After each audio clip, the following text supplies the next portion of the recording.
So this is the Trans-Allegheny Lunatic Asylum. Here in West Virginia, they're actually starting to renovate it, bring it back to life. But it has been everything from a hospital to the asylum to a nursing home, TV unit when it was all up in arms. It's closed today, so we can't go in. But I thought I'd wanted to stop here and at least look at the architecture and see the grounds. This is kind of huge.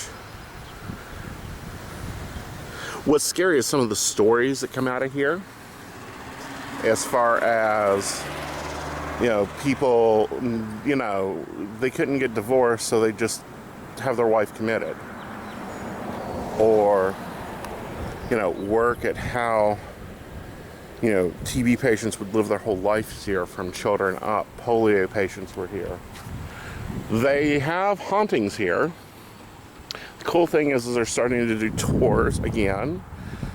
Here's the touring schedule. Of course, it's private property, so we're not going in. But look how immense and large this is. And that's just the main building. There's a secondary building here. So it looks like it even had outside areas to it. This is back when the nurses and the doctors would actually live on grounds. So you worked here, you lived here, you stayed here. And you would build connections with your patients, and you may come in same time as the patient's coming in, and you may retire when they die. So there's a lot of stories of patients, patient abuse, patient neglect. There's also a lot of stories of women being sent here because they're unruly, men being sent here because they don't fit in. And literally these doors being their last step of freedom.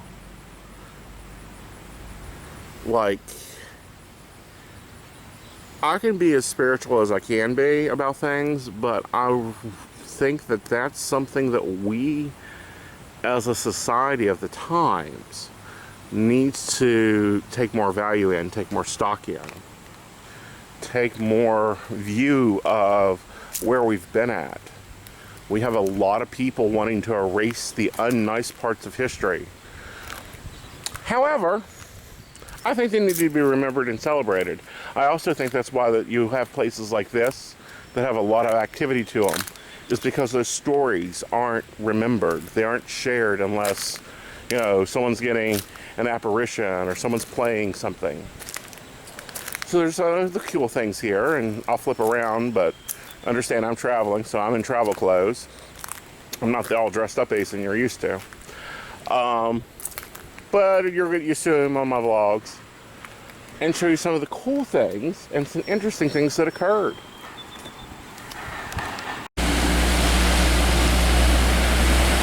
There's another leftover forgotten time, the falls, aka hydroelectric power that was used to produce different things. Granted, electricity was very, very new then. Wheeling was one of the first places, Wheeling was one of the first places in West Virginia to get it, but it was also, Weston was one of the first producers of it.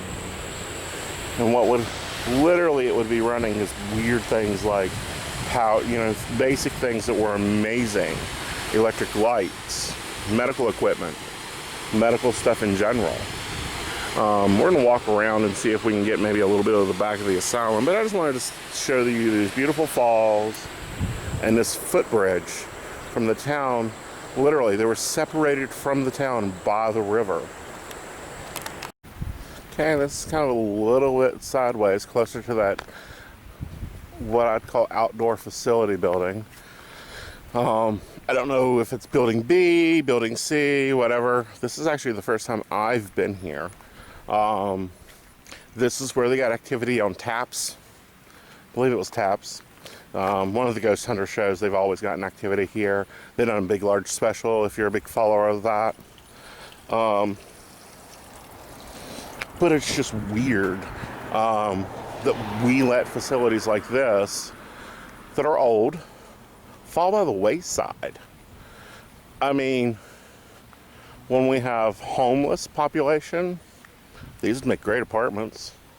You know, not destroy the sourcism of it, but we could make apartments out of them. We could, you know, they could become communities, educational centers. We're building new schools when we have buildings that are just need renovated, like they're doing here. I mean, barrels and barrels for renovate of, you know what? They don't know. Is it leftover chemicals? Leftover stuff? We're moving towards the back of the asylum here. And this isn't the only one. There's another one, Pinecrest, my father worked at for many years. That is just now sitting dormant. It has like one floor occupied. They have taken the nurses' quarters and turned them into a homeless shelter there. But, you know, it's like we have buildings that people would die to live in. Granted, you know, you'd have to sage the heck out of them. Or at least I would.